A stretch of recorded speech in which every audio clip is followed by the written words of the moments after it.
Doomsday arrives. I'm about to board the evacuation helicopter with my troops, but my fiancée blocks the boarding stairs firmly, waiting for her first love who has not yet arrived. Hordes of zombies are surrounding the building, and there is not a moment to waste. In my past life, I knocked my fiancée unconscious and brought her onto the helicopter to save her. Yet instead of showing gratitude for being rescued, she pushed me into the zombie horde. Fortunately, I have been reborn 10 minutes before the evacuation. This time, I will make them pay. I first agreed to my fiancée's request. All my team members are furious at my decision. After calming my fiancée down, I know my plan has officially begun.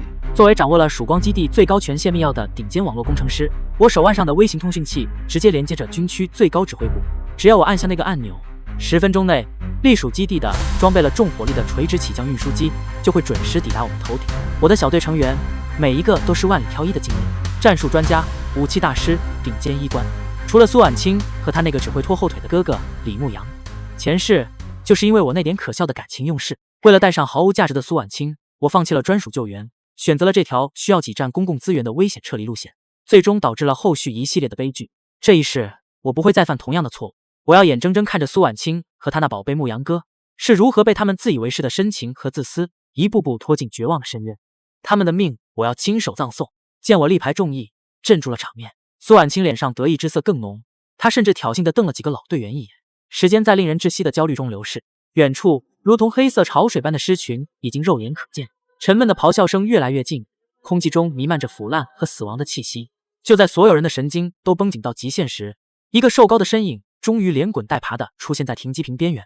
婉清，陈峰，我就知道你们会等我。李牧阳跑得丢盔弃甲，上气不接下气，脸上却洋溢着劫后余生的狂喜，仿佛能跑到这里是什么了不起的功绩。苏婉清长舒一口气，脸上绽放出灿烂的笑容，仿佛所有的等待都值得了。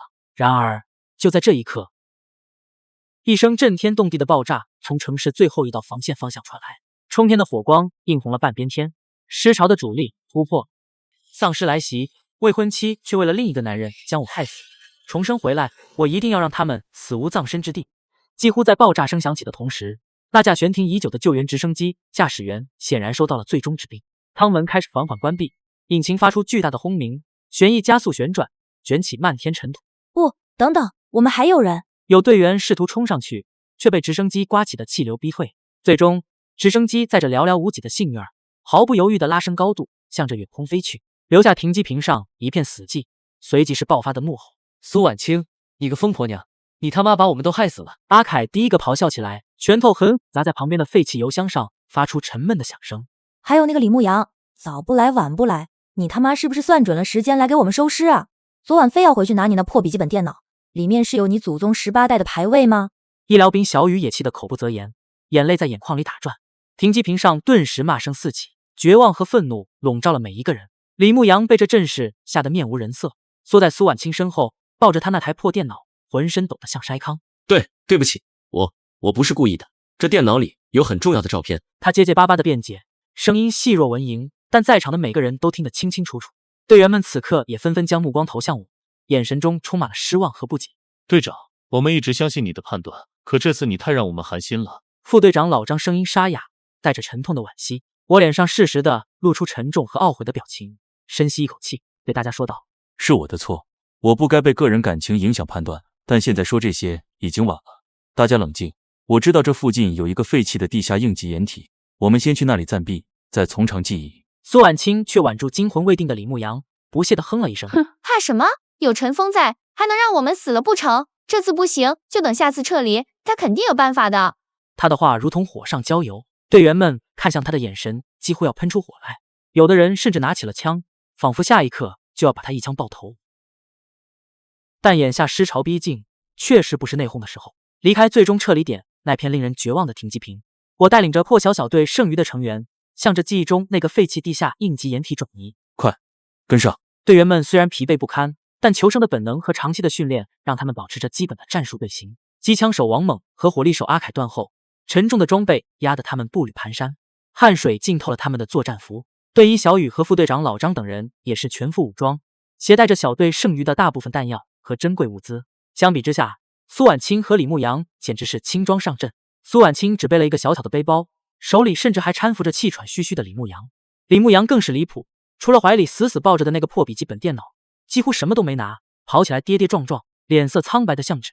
牧羊哥，你慢点，小心脚下。苏婉清的声音在这种紧张的氛围里显得格外刺耳，她时不时就要停下来等李牧阳，或者帮他拍背顺气。你们走慢点，没看到牧羊哥跟不上吗？苏婉清对着前面开路的队员抱怨。他身体弱，经不起这么折腾。王猛忍不住回头低吼：嫂子，尸潮就在后面，慢一点，大家都得死。死什么死？陈峰不是说了有掩体吗？苏婉清毫不示弱地瞪回去，随即又看向李牧阳怀里那台电脑。苏婉清眼珠一转，对旁边背着沉重通讯设备的技术兵小刘说道：小刘，你年轻力壮的，帮牧羊哥拿一下电脑怎么了？还抱着跑多累呀？小刘气得脸都红了，刚想反驳，被我一个眼神制止了。现在不是内讧的时候。李牧阳倒是顺杆爬，立刻就把电脑往小刘那边递，嘴里还说着：麻烦你了，小刘，这里面的照片真的很重要。小刘咬着牙别过头去，根本不理他。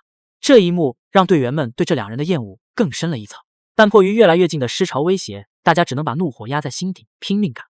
途中遇到了几波零散丧尸，都被我们迅速解决，但枪声也引来了更多的注意。迂回、躲避、短促交火，短短1公里的路程，我们花了近1个小时才艰难抵达。当那个伪装成废弃车库入口的掩体大门出现在眼前时，所有人都松了口气。快进去！我指挥着队员们迅速进入幽暗向下的通道，最后进入的是王猛和阿凯，他们合力推动那扇沉重的防爆门轴，发出刺耳的金属摩擦声，伴随着门外迅速接近的令人牙酸的抓挠和咆哮。几只速度型的丧尸已经扑到了门前，枯瘦的手臂和狰狞的面孔试图从即将闭合的门缝里挤进来。用力！我上前一步，用肩膀顶住门板，所有能腾出手的队员都冲了上来，一起发力。防爆门终于彻底闭合，沉重的落锁声响起，将外界的一切喧嚣与危险暂时隔绝。几乎在门合上的瞬间，外面就传来了密集的撞击声和疯狂的嘶吼，仿佛有无数双手在捶打着这最后的屏障。防爆门发出沉闷的巨响，但纹丝不动。门内只有队员们粗重的喘息声。安全了，特娘的，真是倒霉。副队长老张靠着冰冷的墙壁滑坐在地上，声音沙哑。妈的，总算。阿凯也瘫倒在地，狠狠捶了一下地面。小雨拿出微弱的光源，开始快速检查是否有队员在刚才的奔跑和战斗中受伤。所有人都累瘫了。然而这短暂的平静立刻被一个不满的声音打破。这是什么鬼地方？又黑又冷，还有一股霉味。苏婉清捏着鼻子，嫌弃地打量着这个充满灰尘和金属锈蚀气息的地下空间。陈峰，你就带我们来这种地方避难，连个像样的床都没有。队员们闻言纷纷投来愤怒的目光，但连日的奔波和刚才关门耗尽了大伙最后的力气，此刻谁也懒得再跟他争辩，只是那眼神中的恨意丝毫不减。老张闭着眼，胸口起伏，拳头握得紧紧的。王猛别过头，不想再看他一眼。我没有理会苏婉清的抱怨，示意小雨给大伙分发少量饮用水，自己也靠在一个物资箱上闭目养神。手腕上的微型通讯器屏幕在黑暗中闪烁着微不可察的绿光。就在大家稍微缓过一口气，以为找到了喘息之机时，负责通讯联络的技术兵小刘突然猛地抬起头，他一直在尝试调试那台笨重的军用无线电。队长，有信号，是军区加密频段。小刘的声音带着一丝颤抖，他快速记录着信号内容，脸色却越来越白。所有人都屏住了呼吸，看向小刘。片刻后，小刘放下耳机，脸上毫无血色。他看着我们，嘴唇哆嗦着，几乎说不出完整的话。指挥部最新通告，因最终撤离点确认被尸潮突破，抵抗军已全面撤离该区域，所有幸存者被判定为失联或死亡，放弃救援。消息如同晴天霹雳，在狭小的掩体内炸响。什么？放弃我们了？阿凯猛地站起来，不敢置信地吼道：不可能，我们还在，我们还活着啊！王猛的眼睛瞬间红了，小雨的眼泪一下子涌了出来，低声啜泣。怎么会这样？我们坚持了这么久。老张深吸一口气，试图保持冷静。最后一次撤离机会已经没了，我们被抛弃了。不可能，小刘你传信号出去，我们还活着呀！老张声音里的绝望不可忽视，气氛一下子降如冰点。3年了，从基地建设培训之初起，我们面对了无数战友的牺牲，好不容易抵达撤离点，却因为那该死的10分钟，最终换来的竟是这样一个被彻底放弃的结局。就在众人被这巨大的绝望打击得几乎崩溃时，喂，你们至于吗？一个个哭丧着脸，不就是救援晚点来吗？我们不是有物资吗？看这些够我们吃一段时间了，等着呗，肯定还会有救援的，大惊小怪。他的话像是一根导火索，瞬间点燃了队员们压抑已久的怒火。苏婉清，你他妈还有没有良心？要不是你，我们早就坐上飞机了，怎么会落到这步田地？你现在说风凉话，就是你和你那个废物哥哥，就是你们两个害的。我怎么了？我等牧羊哥有错吗？他是我们的同伴，是你们冷血、自私，现在被放弃了，就怪我。谁知道是不是你们平时得罪了上面的人？够了！我低沉的声音响起，虽然不大，却带着不容置疑的力量，让即将失控的场面暂时安静下来。在所有人或绝望、或愤怒、或麻木的目光中，我缓缓站起身，走到了掩体中央相对空旷一点的地方。然后，在众人疑惑的注视下，我抬起了手腕，操作着那个看似普通的军用通讯器，熟练地输入一长串复杂的密码。通讯器屏幕亮起幽蓝的光，一个特殊的界面展开。大家冷静一点。我开口，声音平稳，带着一种奇异的安抚力量。我们还没有被放弃。我举起通讯器，让屏幕上的加密连接信号和代表高权限的标识清晰可见。我刚才已经通过特殊渠道直接联系上了基地最高指挥部，他们收到了我们的位置信息和存活确认。这话如同在黑暗中投入了一颗火种，瞬间点燃了所有人的希望。队长，你说的是真的？琛哥，高层真的还会来救我们？我肯定的点了点头，目光扫过一张张重新燃起生机的面孔。是的，我以破晓小队队长的身份，以及我们此前完成的火种预备任务权限，向他们发出了紧急求援信号。指挥部已经确认，将派遣专属救援单位前来接应我们。专属救援？太好了，队长，我就知道你有办法。队员们围拢过来，七嘴八舌地询问着细节，脸上的阴霾一扫而空，取而代之的是劫后余生的狂喜和对我的绝对信任。苏婉清听到我肯定的回答，先是一愣，随即脸上露出了灿烂的笑容。他一把拉住旁边同样愣神的李牧阳的手，欢欣雀跃地摇晃着。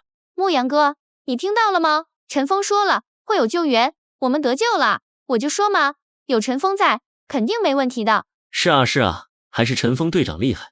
婉清，还是你有眼光。他们两人这副仿佛功劳全在于他们，并且毫无愧疚之心的样子，让刚刚升起希望的队员们感到一阵强烈的反胃。看着苏婉清和李牧阳毫不避讳的亲密姿态，再看看我这个名义上的未婚夫，几个老队员眼神交流，都看到了彼此眼中的不满和疑惑。嫂子她到底怎么想的？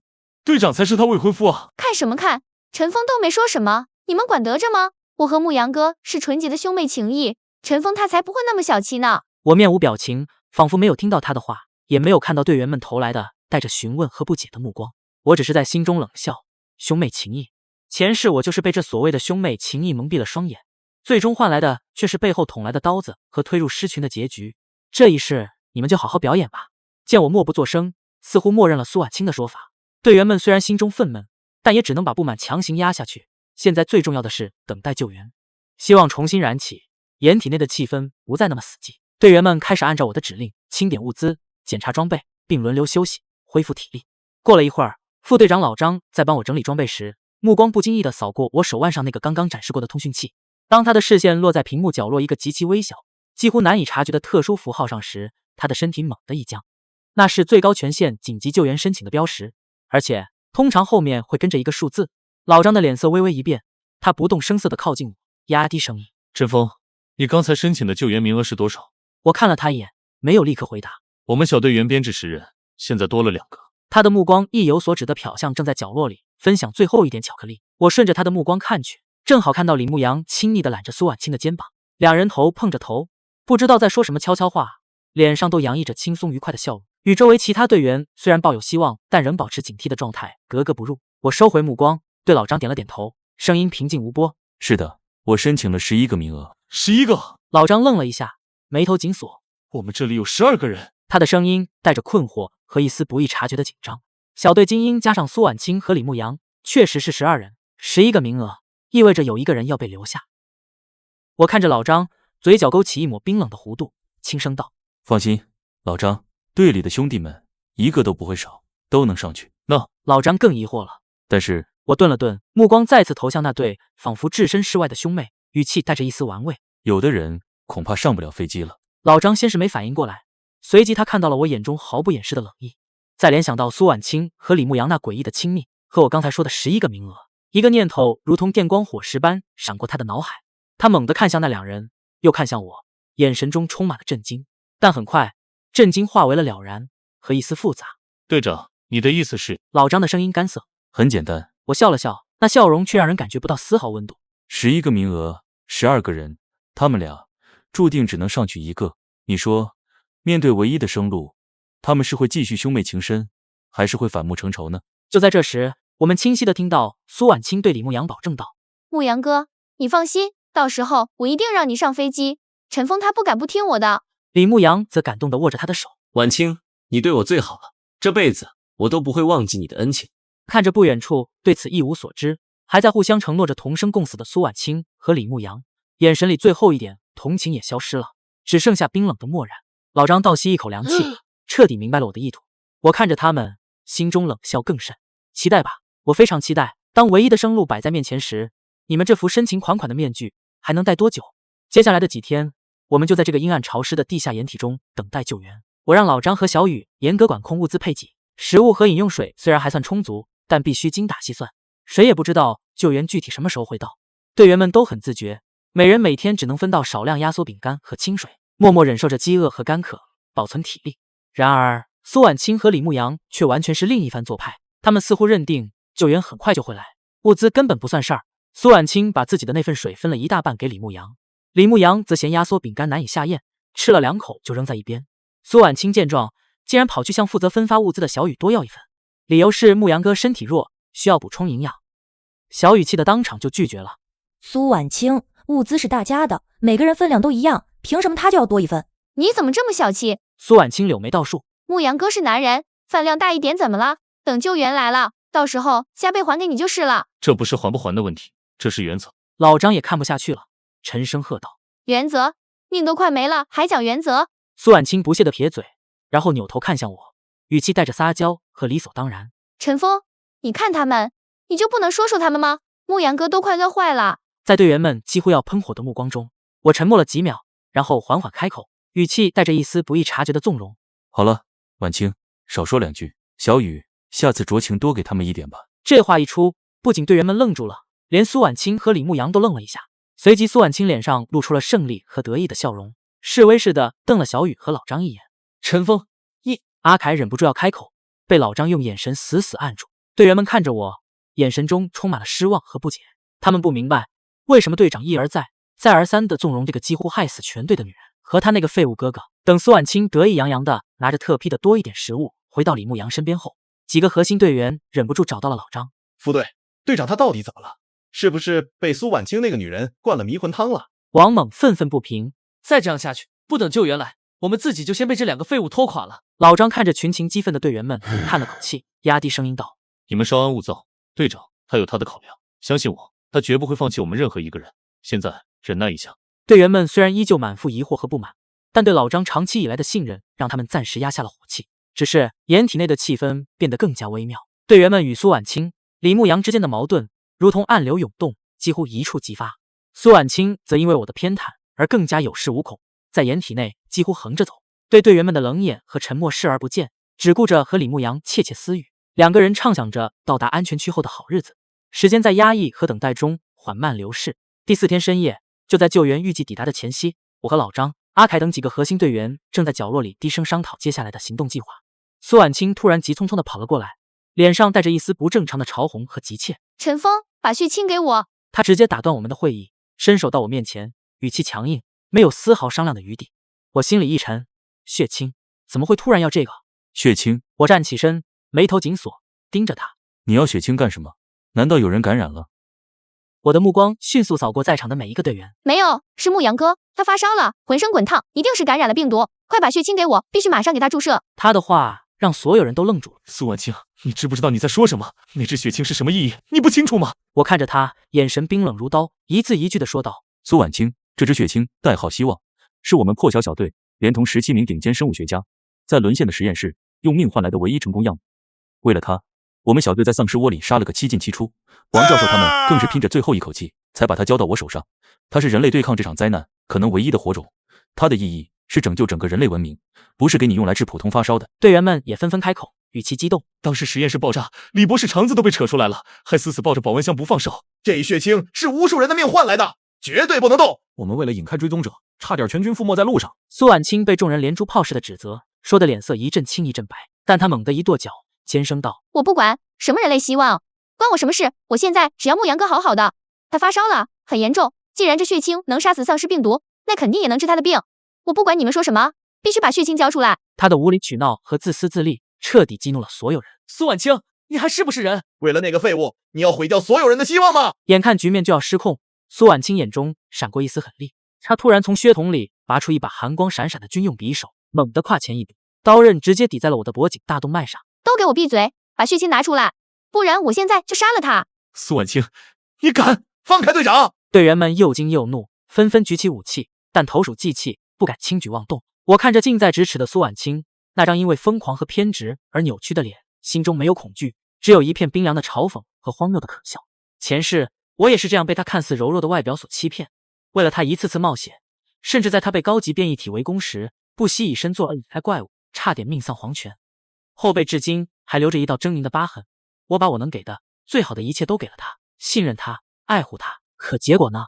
换来的就是此刻他为了另一个男人用刀抵着我的喉咙。我的沉默和冰冷的眼神似乎刺激到了苏婉清，她手腕用力，刀刃紧贴我的皮肤，厉声道：快把血清交出来，我数3声，1，等等，还有我们呢。苏婉清急忙喊道：对啊，我们苏婉清、李牧阳名单上是不是漏了？李牧阳也挤上前，终端显示本次救援名单只有10人，没有苏婉清、李牧阳的记录。救援人员冷漠地看了他们一眼，再次打开终端扫描了一下，摇头。什么？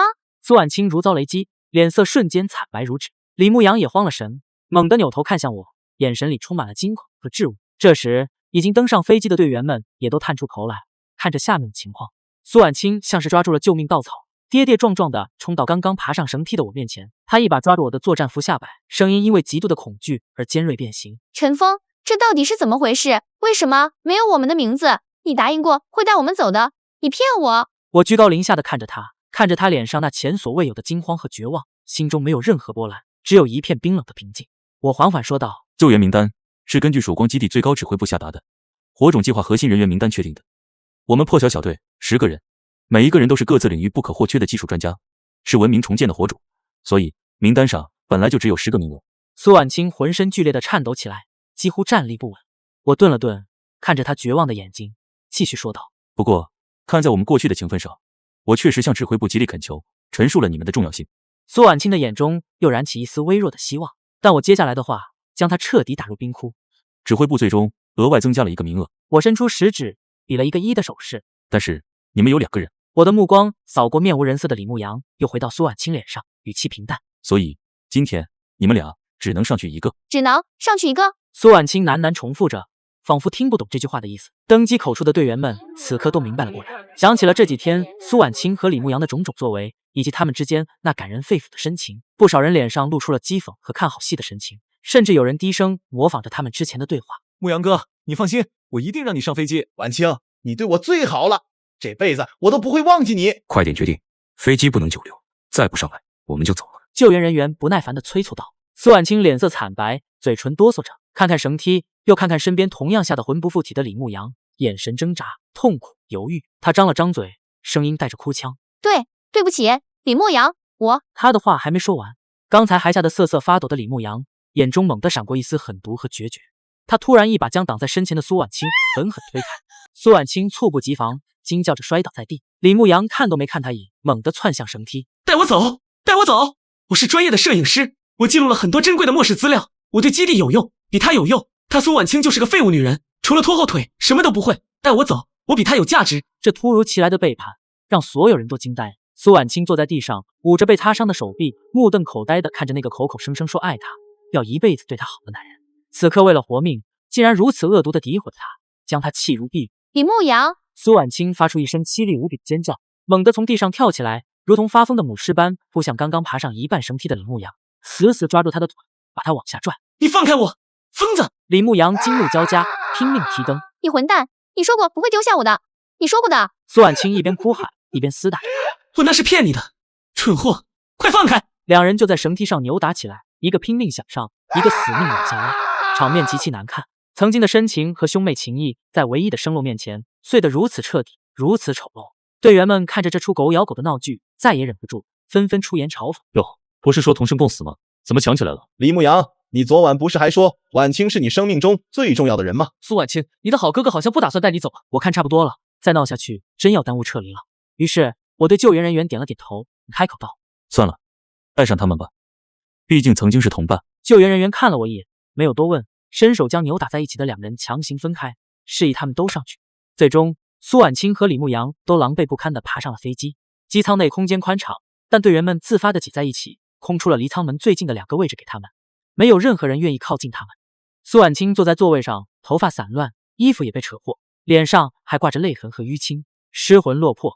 李牧阳则缩在另一个角落，抱着膝盖，不敢看任何人。飞机开始拉升，驶离这片绝望之地。过了一会儿，李牧阳似乎缓过神来，他偷偷瞄着苏婉清，脸上又换上了那副惯有的带着讨好和愧疚的表情。他小心翼翼地挪到苏婉清身边。婉清，对不起，我刚才那是权宜之计，我是想先上去，然后再想办法救你，我不是真的想丢下你，你相信我。苏婉清猛地抬起头，通红的眼睛死死盯着他。真的，婉清，你对我那么好，我怎么会忘恩负义呢？我只是太害怕了。一记响亮的耳光狠狠扇在了李牧阳的脸上。苏婉清用尽了全身力气，打得李牧阳脑袋一偏，脸上瞬间浮现出清晰的五指印。滚！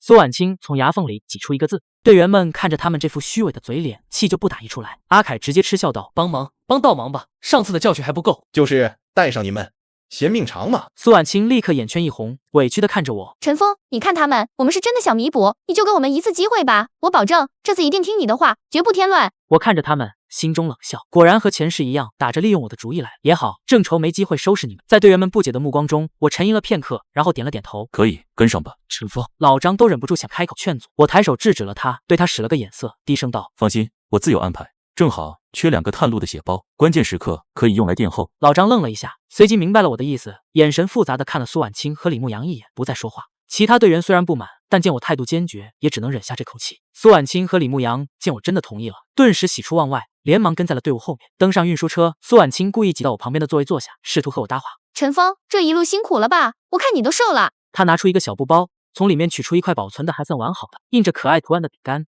递到我面前。苏婉清脸上带着羞涩和期待。这是我刻意省下来的，你尝尝。我记得你以前最喜欢这个牌子的饼干了。我看着那块饼干，心中毫无波澜，甚至觉得有些可笑。前世我就是被他这种小恩小惠和看似无微不至的关怀所打动，现在看来不过是他笼络人心的手段罢了。副队长老张坐在我另一边，见状冷冷地提醒道：“队长，小心点。”苏婉清立刻像是被踩了尾巴的猫，委屈地看向老张。张副队，你这是什么意思？我难道还会害陈峰不成？我就是心疼他。说着，眼泪又开始在眼眶里打转。我没有接那块饼干，只是闭上了眼睛，淡淡道：“不用了，你自己留着吧，抓紧时间休息，前面路还长。”苏婉清的手降在半空，脸上的表情瞬间凝固，悻悻地收回了饼干，看向老张的眼神里多了一丝不易察觉的怨毒。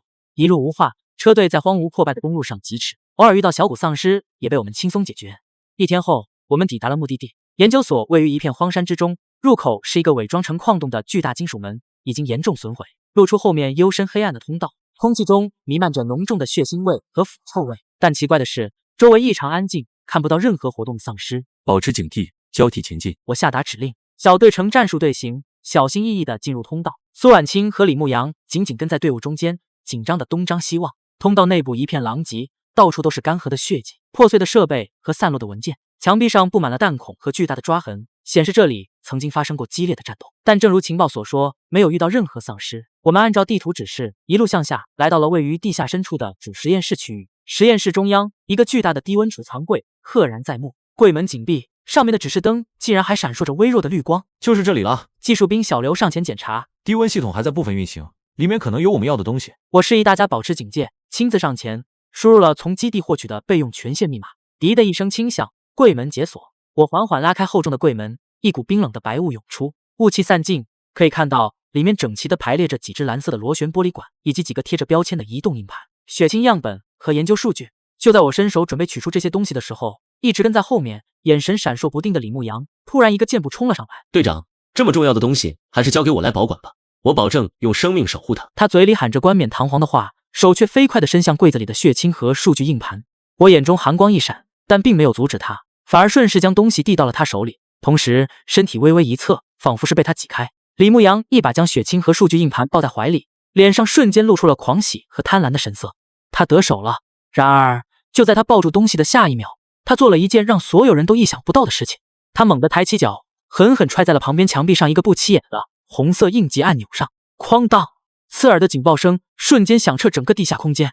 与此同时，实验室深处一扇原本紧闭的厚重的隔离闸门，在李牧阳踹下按钮的瞬间猛地向上开启，露出了后面密密麻麻挤在一起形态各异的变异丧尸。恐怖的咆哮声扑面而来，整个实验室都在震颤。队员们看着架在我脖子上的刀，又急又气，却无可奈何。老张脸色铁青，咬着牙，最终沉重地闭上了眼睛，对小雨挥了挥手。小雨眼泪直流，万分不情愿地从一个特制的恒温保险箱里取出了那只散发着微弱蓝色荧光、装载着人类最后希望的螺旋玻璃管。苏婉清一把抢过血清，得意地看了我们一眼，收起匕首，像个胜利者一样转身快步跑向角落里的李牧阳。我们眼睁睁地看着他将那只无比珍贵的血清粗暴地注射进了李牧阳的体内。没过多久，李牧阳的烧果然退了，他悠悠转醒，脸色也红润了不少。他坐起身，看着周围队员们恨不得生撕了他的目光。李牧阳脸上挤出一个虚弱的带着歉意的笑容。对不起，给大家添麻烦了，谢谢你们救了我，特别是婉清，谢谢你。他假惺惺地道着谢，眼神却不敢与任何人对视。队员们冷哼一声，根本没人理他，只有苏婉清一脸心疼和欣慰地握着他的手。牧阳哥，你没事就好，说什么谢不谢的，为了你，我做什么都愿意。看着苏婉清那副被卖了还帮人数钱的样子，再看看李牧阳那虚伪的表演，我只觉得胃里一阵翻涌，恶心至极。李牧阳除了这张会哄人的嘴，还有什么？前世今生，我为苏婉清付出了那么多，出生入死，却抵不过李牧阳几句轻飘飘的甜言蜜语，真是讽刺。天还未亮，掩体上方传来了清晰的、由远及近的直升机旋翼轰鸣声，声音越来越响，最终稳定的悬停在我们头顶上方。救援来了！所有人瞬间行动起来，快速整理好行装。我通过通讯器确认了身份和接应信号。很快，掩体顶部的隐蔽出口被从外部开启，一道绳梯放了下来。苏婉清和李牧阳反应最快，几乎是第一时间就冲到了绳梯下面，争先恐后的想要第一个爬上去。让开，我先上。李牧阳一把推开苏婉清。牧阳哥，你……苏婉清被推得一个趔趄，不敢置信地看着他。这时，两名全副武装、穿着曙光基地标识作战服的救援人员顺着绳梯滑了下来，动作干净利落。其中一人手持电子终端，目光冷峻地扫过我们。核对身份信息，念到名字的依次登机。救援人员的声音没有任何感情色彩，他开始点名：陈峰、张卫国、王猛、阿凯、赵小雨。小队员编制的10名成员名字被一一念到，他们挨个爬上绳梯，登上了垂直起降运输机，没有任何问题。当最后一名队员的名字念完后，救援人员合上了终端。苏婉清和李牧阳傻眼了。婉清，你怎么就不明白我的苦心呢？我真的是为了我们俩好啊！你看，现在我们不是都上来了吗？令人难以置信的是，看着李牧阳那副情真意切、委曲求全的样子，苏婉清眼中的愤怒和恨意竟然一点点消退了。你说的是真的？你不是真的想丢下我？当然是真的。我李牧阳对天发誓，刚才如果有半句假话，就让我天打雷劈，不得好死。婉清，这个世界上只有你对我最好，我怎么会辜负你呢？苏婉清看着他，缓缓点了点头，低声啜泣起来。这一幕让全程围观的队员们简直不敢相信自己的眼睛。我靠，他信了，他居然信了！这女人脑子是不是被丧尸啃了？没救了，真的没救了。连老张都忍不住看了我一眼，眼神复杂。我心中也是冷笑。苏婉清啊，苏婉清，你果然还是和前世一样，对李牧阳的谎言毫无抵抗力。不过没关系，这样也好，我的计划才能继续下去。我本来打算让他们彼此反目，在绝望中互相怨恨，没想到苏婉清竟然这么痴情。但无所谓，让李牧阳亲手打破他最后的幻想，或许更残忍。队员们纷纷低声对我说，就不该好心让他们上来。我摆了摆手，没有解释。3天后，我们顺利抵达了曙光安全基地。与前世记忆中的一样，基地内部等级森严，资源按照贡献度和身份进行分配。经过严格的消毒和检疫程序后，我们被带到了分配中心。我凭借火种计划核心成员的身份和带回血清数据的功劳，被分配到了一套相对宽敞、设施齐全的军官宿舍。队员们也根据各自的专业等级，分配到了不错的住所。轮到分配苏婉清和李牧阳时，我提前跟负责分配的后勤人员低声交代了几句，于是他们两人只分到了位于基地外围、环境嘈杂、男女混住的集体板房的一个小隔间，里面只有2张狭窄的床铺，几乎没有私人空间。每天配给的食物也仅仅是最低限度的糊口物资，一片干硬的黑面包和一小杯清水。当苏婉清看到分配给自己的住处和食物时，当场就炸了。陈峰，你什么意思？就让我们住这种地方，吃这种东西？他冲到我的面前，指着我的鼻子质问道：我可是你的未婚妻，你怎么能这么对我？还有，这男女混住像什么话？我冷冷地看着他，眼神里没有一丝温度。未婚妻，从你用刀抵着我脖子，抢走血清的那一刻起，你就不是了。至于住处，基地资源紧张，能有个地方遮风挡雨就不错了。反正你和李牧阳也分不开，住一起不是正合适。苏婉清被我的话噎住了，她看着我冰冷的眼神，她脸上闪过一丝慌乱，语气瞬间软了下来，带着哭腔开始哀求：陈峰，对不起，我知道错了，我当时是太担心牧羊哥了，我是一时糊涂，你原谅我好不好？我以后一定好好跟你过日子，我只有你了。他试图来拉我的手，被我毫不留情地甩开。情分，我嗤笑一声，目光锐利。苏婉清，你跟我讲情分，那你浪费那只血清的时候，有没有想过那些为他付出生命的科研人员？有没有想过他可能是拯救千万人的希望？我们的情分，早在你为了李牧阳毫不犹豫地把刀架在我脖子上的时候，就彻底断了。我看着他瞬间煞白的脸，一字一句地划清界限。从今以后，你是你，我是我，你好自为之。说完，我不再理会他，转身带着队员们离开。苏婉清愣在原地，看着我和队员们离去的背影。他低头又看了看手里那一片干硬的黑面包，再对比我刚才分配的舒适宿舍，一种巨大的落差和悔恨涌上心头。他第一次如此清晰地意识到，他好像丢了很重要的东西。李牧阳这时才凑过来，看着苏婉清失魂落魄的样子，又看了看手里的面包，脸上也满是嫌弃。但他还是强忍着安慰道：婉清，别难过了，陈峰他变了，他不值得你伤心，你放心，以后有我呢。等我找到了机会，立了功，我们一定能住上更好的地方，我会让你过上好日子的。若是以前听到李牧阳这样的承诺，苏婉清肯定会感动不已。但此刻听着这空洞的许诺，看着眼前这糟糕的现实，再想起李牧阳在飞机上的背叛，他心中第一次产生了一丝疑虑和动摇。但他看着李牧阳真诚的眼神，最终还是点了点头，低声道：牧羊哥，我相信你。我们在安全基地休整了大约半个月，这期间我凭借着前世的记忆和现有的技术权限，迅速整合资源，重新武装和训练小队，并利用先知先觉协助基地处理了几次不大不小的危机，进一步巩固了地位。苏婉清和李牧阳则过得十分窘迫，集体板房环境恶劣，食物匮乏，李牧阳根本吃不了苦，整天怨天尤人。苏婉清虽然也后悔，但她似乎仍然对李牧阳抱有不切实际的幻想。两人在困顿中互相取暖，关系变得有些微妙。不久后，基地指挥部下达了一项新的高优先级任务，前往距离基地200公里外的一处地下生物研究所，确认并取回可能存在的备份的血清研究数据和样本。那里在末世初期就失去了人气，据说盘踞着大量变异丧尸，异常危险。任务附带高额悬赏，成功带回数据样本的小队全体成员将享有基地最高规格的物资配给和居住权限。这个消息自然也传到了苏婉清和李牧阳耳中。最高规格的待遇，这对于还在温饱线上挣扎、住在集体板房的两人来说，无疑是天大的诱惑。得到消息后，两人躲在板房的角落里，低声密谋。牧羊哥，这是我们唯一翻身的机会了。苏婉清眼中闪烁着渴望的光芒。只要拿到了那个血清数据，我们就能一步登天，再也不用看人脸色，不用住这种鬼地方了。李牧阳也有些激动，但他更多的是害怕。可是那边听说很危险啊。怕什么？苏婉清不以为然。不是有陈峰他们吗？他们小队肯定要去的，我们只要跟着他们，到时候见机行事，凭我们的关系。苏婉清还以为我和他还是一对情侣。凭我对陈峰的了解，只要我们服个软，求求他，他肯定会带上我们的。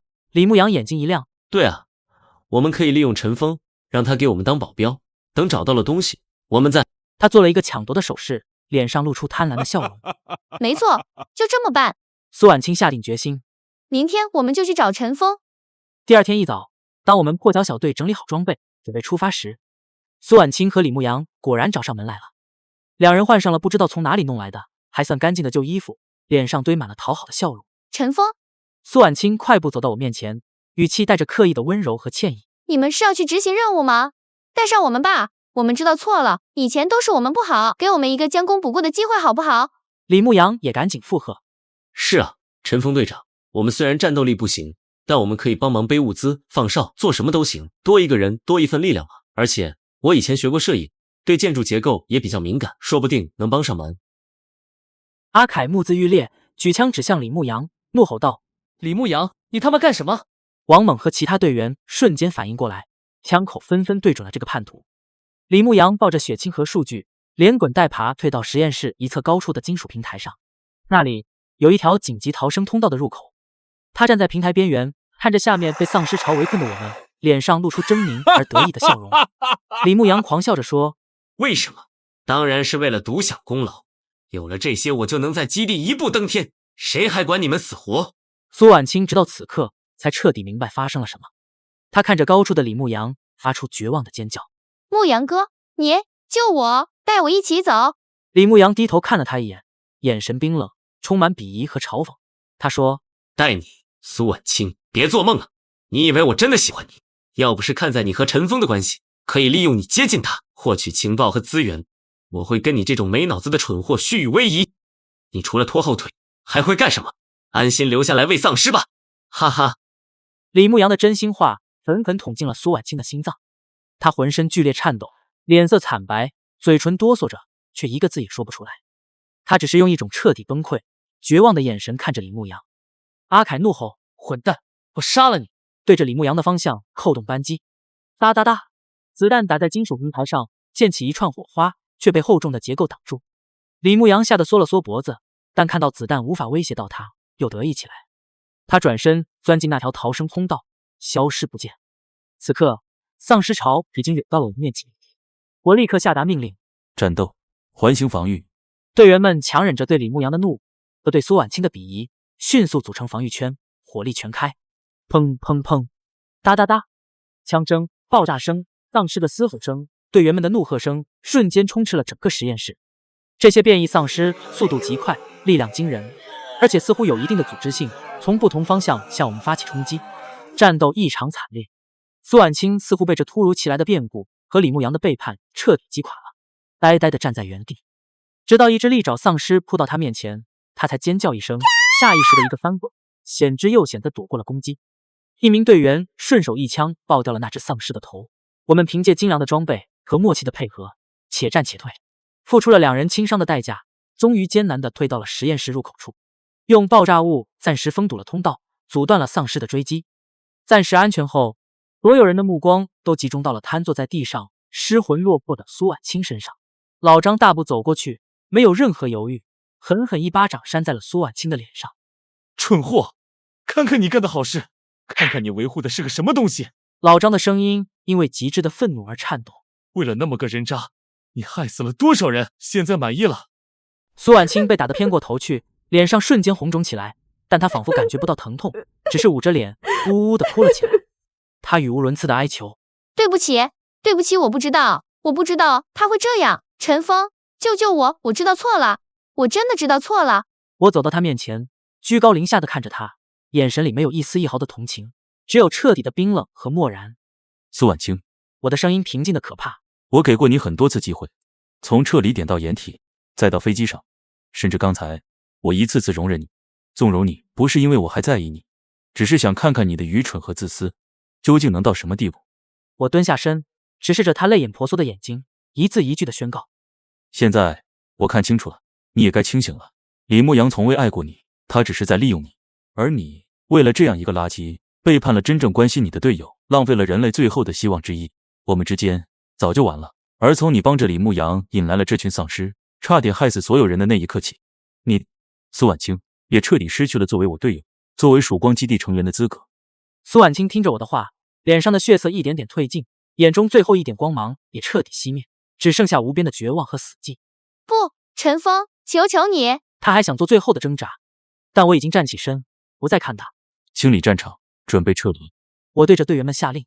我们迅速收集了剩余的弹药，处理了伤员的伤口。老张用找到的备用线路，勉强联系上了基地接应的车队，报告了情况，并告知了我们的撤离路线和汇合点。当我们走出研究所，登上前来接应的越野车时，苏婉清也跟踉跄跄的跟了出来。她脸上带着最后的期盼，看着我们。我坐在副驾驶位上，摇下车窗，最后看了她一眼。苏婉清，我的声音透过车窗传出，冰冷而决绝。看在最后一点过往的份上，我不杀你，但你好自为之。说完，我对驾驶员点了点头。开车。不，陈峰，不要丢下我，带我走，求求你！我知道错了，我真的知道错了。副队长老张从后视镜里看着那个越来越小的踉跄追跑的身影，直到他在一个土坡上摔倒，再也爬不起来，彻底消失。他收回目光，看了看我面无表情的侧脸，犹豫了一下，还是开口问道：“队长，你真的放下了？”我看着前方不断延伸的公路，反问道：“老张，你觉得呢？”老张沉默了片刻，点了点头，叹了口气：“放下就好，那种女人不值得。”他顿了顿，脸上又浮现出忧色。只是血清和数据被李牧阳那个混蛋拿走了，万一他真的带回了基地，凭他那张巧舌如簧的嘴，恐怕……他自言自语的担忧着。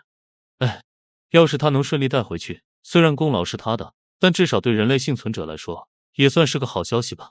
听到老张的话，我嘴角微微勾起一抹不易察觉的弧度，没有说话，只是从随身携带的一个毫不起眼的战术背包侧袋里取出了一个巴掌大小、闪烁着微弱运行指示灯的特制恒温保温箱。我轻轻放在了腿上，拍了拍。老张的目光瞬间被吸引过来，他瞪大了眼睛看着那个保温箱，又看看我，脸上充满了震惊和不可思议。就在这时，车辆前方不远处的路边出现了几只游荡的丧尸，他们似乎被引擎声吸引，正缓缓转过身。然而，在那几只丧尸中间，我们看到了一个熟悉的身影，是李牧阳。他此刻的样子凄惨无比，一条腿似乎受了伤，鲜血淋漓，跑起来一瘸一拐，身上的衣服也被撕扯得破烂不堪。他怀里死死抱着那个装着血清和数据的盒子，正被那几只丧尸围追堵截。他看到我们的车队，如同看到了救星，脸上露出了狂喜的神色，一边拼命朝我们挥手，一边声嘶力竭地大喊：“陈峰，陈队长，救救我！快救救我！”车队缓缓停下，但没有完全靠近。李牧阳见我们停下，更加激动，他拖着伤腿，试图向我们跑来，同时举起怀里的盒子，大声威胁道：“陈峰，救我，不然我就毁了这血清和数据，大家谁也别想得到。没有他，你们回去也没法交代。”队员们看到这一幕，又惊又怒，纷纷举枪对准了他。李牧阳，你个王八蛋，把东西放下！你敢毁了血清，老子把你碎尸万段！李牧阳状若疯狂，死死抱着盒子，手指按在了一个看似起爆装置的按钮上。来呀，开枪啊！大不了同归于尽，快救我，带我回基地，否则谁也别想好过。场面一时僵持不下。我看着他那副穷途末路，还试图威胁我的可笑模样，缓缓推开车门，走了下去。我手里拿着那个刚刚取出的巴掌大的特制保温箱，对着李牧阳平静地开口：“李牧阳，你确定你手里的是真的血清和数据吗？”李牧阳脸上的疯狂和得意瞬间凝固了，他不敢置信地看着我，又看了看自己怀里抱着的盒子，结结巴巴地说：“你什么意思？”我举起手中的小型保温箱，轻轻打开一条缝隙，让他能看到里面静静躺着的散发着幽蓝光芒的螺旋玻璃管和熟悉的移动硬盘。研究所核心数据库的物理隔离备份，以及最后3只未被污染的原始血清样本。我的声音清晰无比，一直就在这里。我看着李牧阳瞬间变得惨白，如同见了鬼一样的脸，继续说道：“至于你怀里抱着的，不过是我提前准备好，放在明处吸引注意力的高仿品和无关紧要的废弃实验记录而已。我怎么会蠢到把人类最后的希望交给你这种人呢？不可能！你骗我！你骗我！”李牧阳彻底崩溃了，他疯狂地撕扯着怀里的盒子，想要验证真假。而就在他心神失守的瞬间，围在他身边的那几只丧尸已经扑到了他的身上。啊！救命！陈峰，救我啊！我把功劳都给你，救我！凄厉的惨叫声戛然而止，取而代之的是令人牙酸的撕咬声和血肉被撕裂的声音。李牧阳的身体被几只丧尸扑倒在地，瞬间淹没。他怀里的那个盒子也滚落在地，被一只丧尸随意的踩碎，里面露出的果然是几只空管和一些普通的电子零件。队员们看着这一幕，先是寂静，随即爆发出一阵压抑不住的欢呼和怒骂。活该！报应！队长，你太神了！原来你早就调包了。老张也长舒了一口气，看着我，眼神里充满了敬佩和后怕。陈峰，你早就料到他不是个好东西。我没有回答，只是默默合上了手中的保温箱，淡淡道：“清理一下，我们回家。”我们顺利回到了基地，带回的完整血清样本和核心研究数据被立刻送往最高级别的生物实验室进行分析和后续研究。这对于人类理解丧尸病毒，乃至未来研制出真正的疫苗或解药，具有不可估量的价值。基地最高指挥部对我的能力和贡献给予了高度评价。鉴于我在火种计划中的关键作用，以及此次行动的卓越表现，我被破格晋升为基地特别行动部队的指挥官，授上校军衔，负责统领包括破晓小队在内的3支精英战术小队，并直接参与基地高层战略决策。老张、阿凯、王猛、小雨等人破晓小队的成员也因功获得晋升和嘉奖，成为了新组建的特别行动部队的骨干力量。我们拥有了更精良的装备、更高的权限以及更重要的职责。至于苏婉清和李牧阳，他们如同投入水中的石子，在基地这个庞大的体系中没有激起任何涟漪，没有人关心他们的下落，也没有人记得他们曾经的存在。